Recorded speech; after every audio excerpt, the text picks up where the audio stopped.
as society as a whole, we're really starting to kind of move past that and talking about finances and really kind of bringing it out to the forefront, because a lot of times when we get into these situations, we find ourselves feeling very lonely, not knowing what to do, who to call.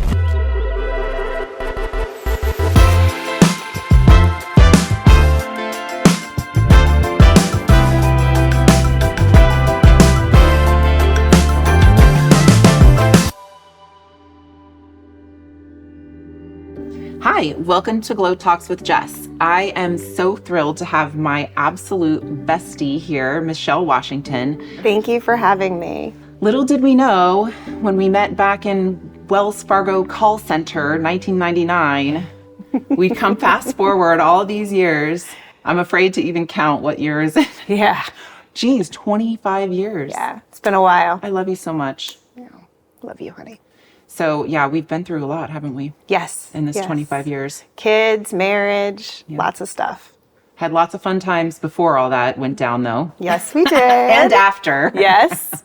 Yeah, life has And certainly after. changed a couple times, once or twice. Yeah, but I mean, I will say, during this most recent challenge and trauma of losing Rudy, which you had seen us through our 18 years of knowing each other and 17 years of marriage, I would say your expertise in your area and all of your experience with your clients really was instrumental for me in, moving through this most recent tragedy. So I know I've told you this, but I love you so much and I'm so thankful for you and just everything you've done for me and been there for me. It's just monumental. So It was an honor to really be able to be there for you guys and help, bring my expertise to it, and it was very much an honor. So thank you for allowing me to be there. yeah, well, and I know,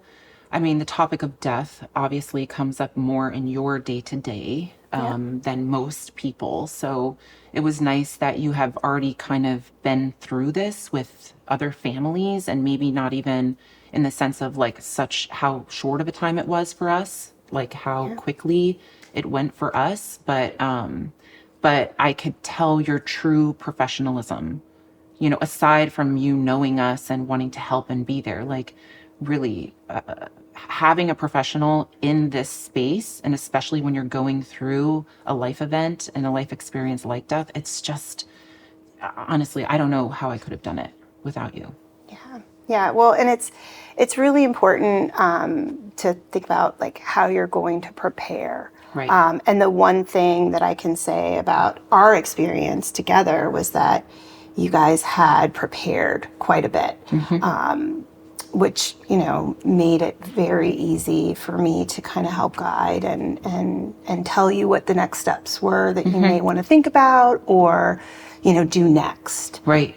Yeah, So, I think being prepared was absolutely critical for us, seeing how, we knew his original diagnosis was 6 years ago, but even through that process with the immunotherapy at the time, like everything was going really well. So we got some things started and kind of set up, but we never actually like went through the final, crossing the T's and dotting the I's until this last go round. And thank goodness for Evan Lipson at Hopkins and all of his cancer research with those tumor medications, because he really did make it possible for us to be able to like get all that stuff really organized and straightened out before Rudy's passing. Yep. I just can't even imagine what families go through without having some of these, structured things in place. Yeah, and unfortunately, I know that in the past, there used to be a lot of this, I'm not going to share what I have or what my financial situation is with my children, or, there's sometimes even spouses that don't know what's going on with the finances.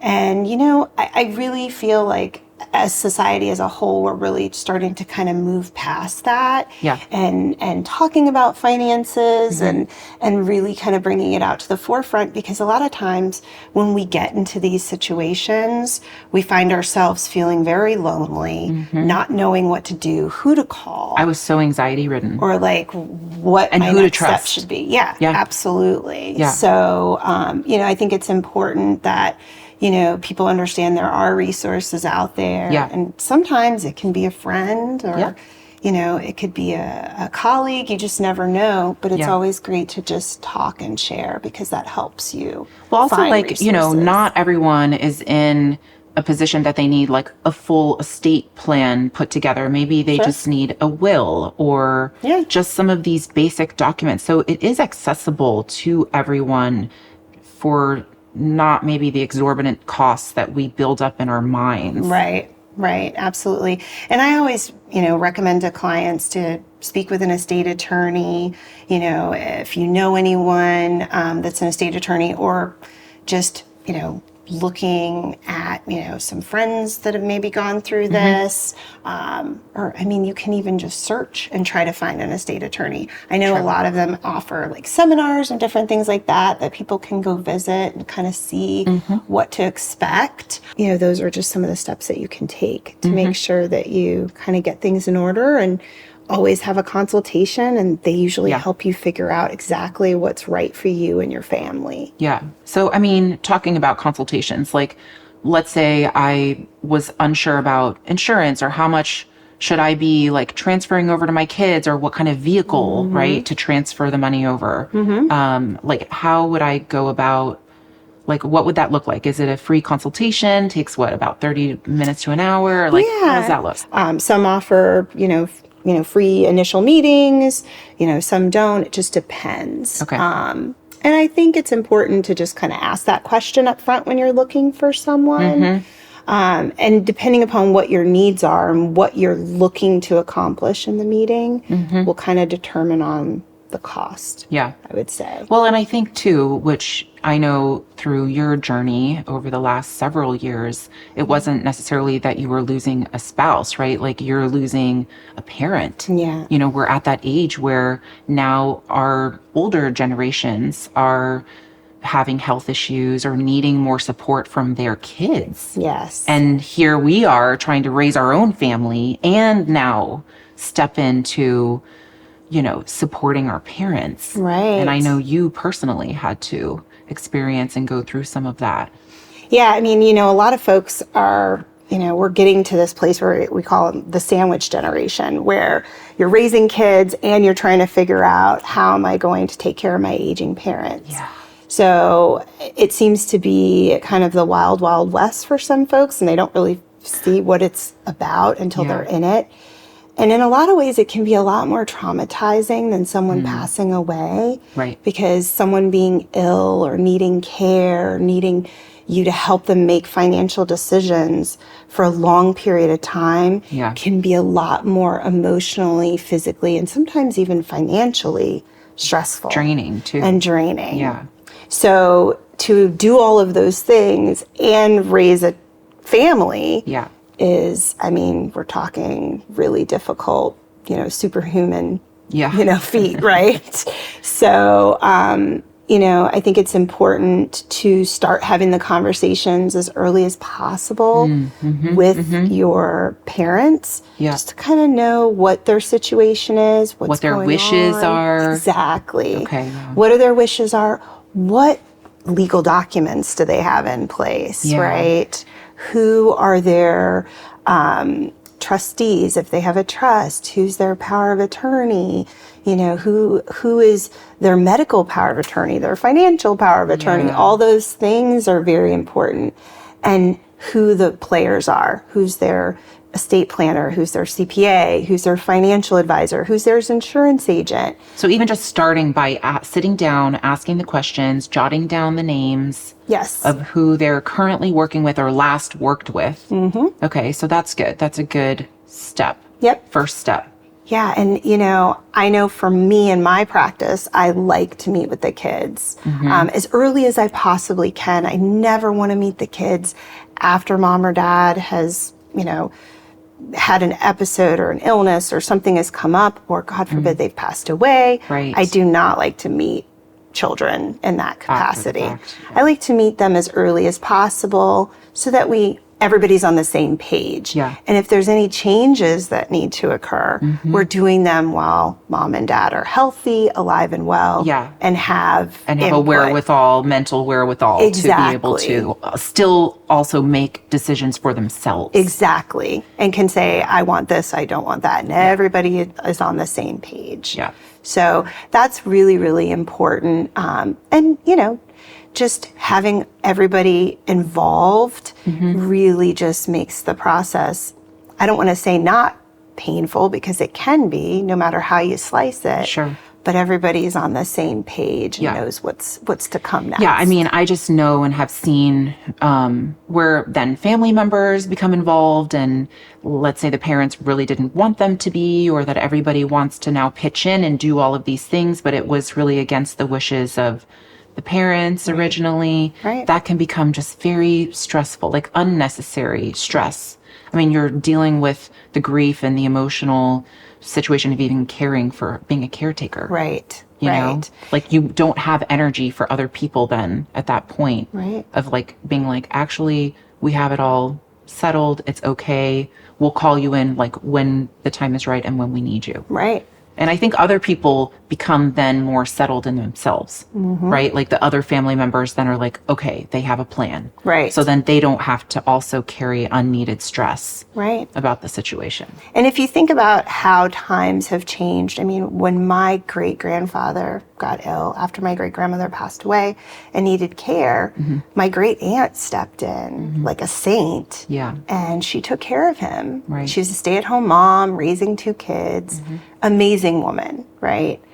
However, nowadays, a lot of, households are double income.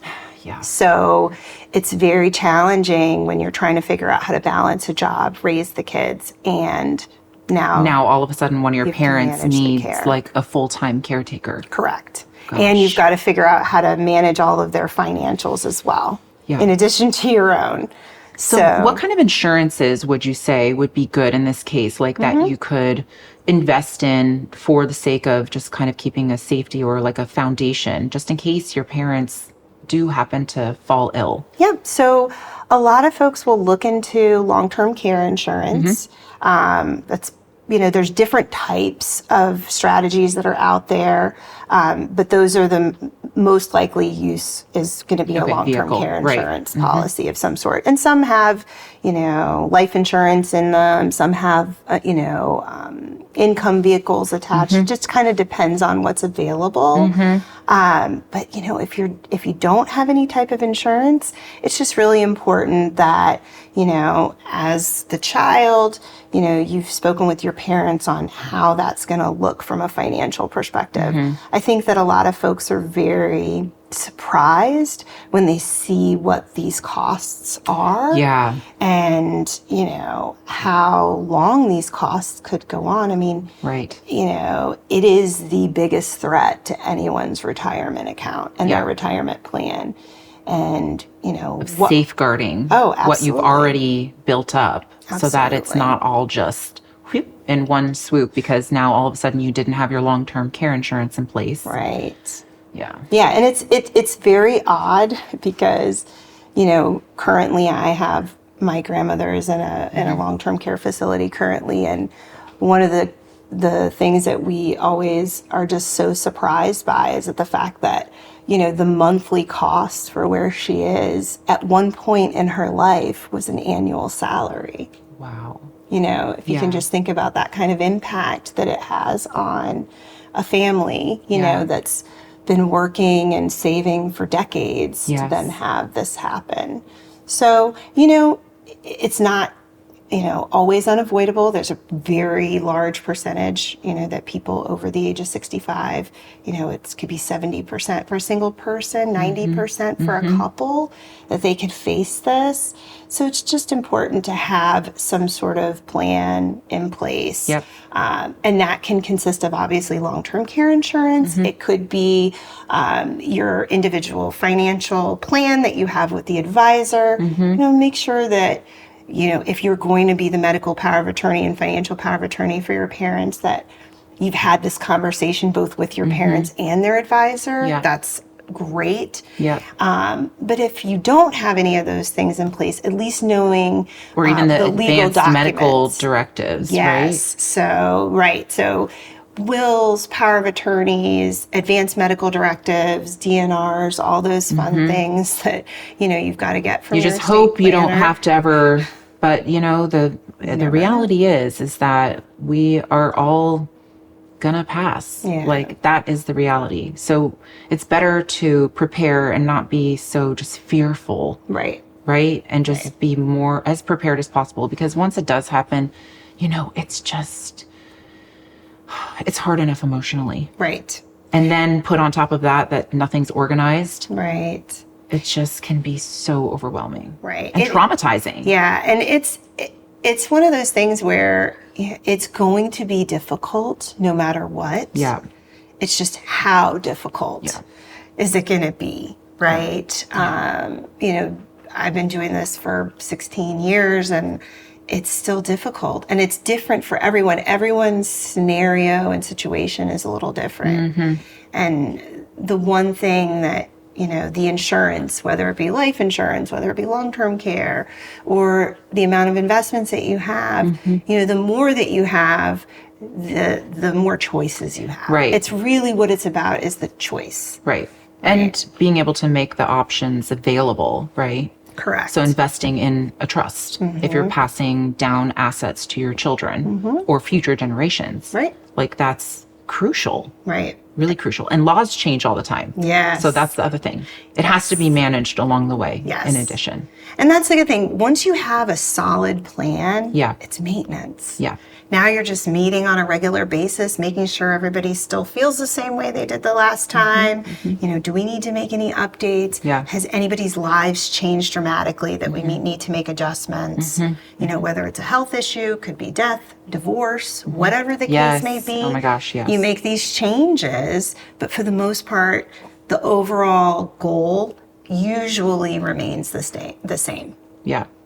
Well, I'm always impressed with you and how you've been able to, transition through losing one of your parents and then having the other, or one of your grandparents, and then having the other even have to move out of state. They were down in Florida and now you're moving, your grandma up here to be near you so you can help care for her more easily. Like this is it can be very challenging. Yeah. So how did you do it? I mean, I know because you have EG at home and he's so little and you obviously have a support network, but still, it's a lot. Well, for one thing, my mom has been amazing. Yeah. So when my grandfather passed away, I did not have my son yet, but right. I was pregnant shortly thereafter. Right. And my mom, as amazing as she is, she took on a lot of stuff. I really tried as much as I could to support her professionally, personally, and, just getting my grandmother moved up here, getting her long-term care insurance to pay out, all those kinds of fun things. And it's been a process. Yes. Like we need each other. Yeah. Like that's the number one thing. Yes. Is that you just got to call in the troops. Yeah, you do. Absolutely. And not to be afraid of being vulnerable in that way. No. I honestly can say I've had people, you share a lot. Well, I'm looking for help. Yeah. You just never know the life experience of others and what they can offer. Yep. So I think it's always good to share. Even in these stressful, And just being as transparent and vulnerable as possible. I mean, doing a podcast for me seemed very overwhelming and scary at first, but I do know that, it's going to help somebody. Yeah. Somebody is going to have had a similar story or lost a loved one or a spouse or a brother or a sister, even, you know, in this way. And, you know, hopefully I can continue to bring good information and share my own experience of like, how am I navigating through this? Yeah. So I love that. No, And I do too. I think it's great. it takes courage Yes. and bravery. Yes. So yes, it absolutely does. And, you know, going through these experiences, what you've experienced takes a lot of guts. yeah. For sure. So I'm very thankful, honestly. The relational portion of going through this with the right group of people, you know, and you know who's showing up for you. Yep. Like that's the other thing. Absolutely. So you'll feel it. You'll feel it. Absolutely. And by sharing and by being vulnerable and having courage, it will help to kind of give you clarity where I found God was able to be like, oh, yes, this is your go-to person. Oh, yes, this one showed up for you here and here and here and here. Like these are your people. Yeah, absolutely. Well, and I think, you know, as someone who's going through these types of things, you know, especially as women, we are just kind of built to be caregivers. Yeah. And one of the things I always find myself telling my female clients especially is to find time for themselves. Yeah. Because it's so easy, even as a mom, to just, you know, forget about you. Yeah. And it can be really difficult when you're dealing with an aging parent. Yeah. Or grandparent. Yeah. So, you know, having a circle of people, resources. And then taking care of like what we've just been discussing, your financial health and wellness, you know, making sure that you're looking at that just like you are your body and your mind. Absolutely. Because I do think it goes hand in hand. You know, the less stress or the less that we're putting stress energy out there regarding our financial wellness, the more we can use that energy for refueling, refilling our cup, our own cup, and being able to keep going and making good decisions. Right. Because when your cup's empty, we tend to like not make as good a decisions as That's right. we probably could or should. Or you make a decision that's just going to get you to the next spot, but maybe that's not looking at the long, you know, the long haul. Correct. Yeah. Well, oh, this has been so lovely. I am so thankful for you again. And I know that it seems overwhelming to think about all this documentation and all this stuff, but really at the end of the day, it's just going to help set you up for success and to help minimize unneeded and unnecessary stress when you are going through a life experience such as death or being a caregiver or having an ill parent. Yeah. And knowing that in the background, you've got your whole life that you still have to juggle and manage along the way. Right. So, well, thanks for having me. Yes, thank you for being here. It. Here we are 25 years later, I know. the best of friends. Who would have known from our days in the call center? I know. It was a bit like the movie Office Space with our headsets. Yeah. Well, hopefully we have another 25. Yes, we will, my dear. Yeah. We certainly will. Awesome. Thanks for having me. Love you.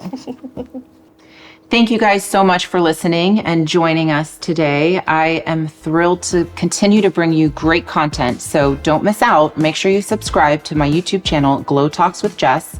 You can find me on Spotify and Apple Podcasts. And if you ever want to DM or have a question, feel free to reach out to me on Instagram under Jess Ernst. I look forward to seeing you guys in the next episode. Ciao.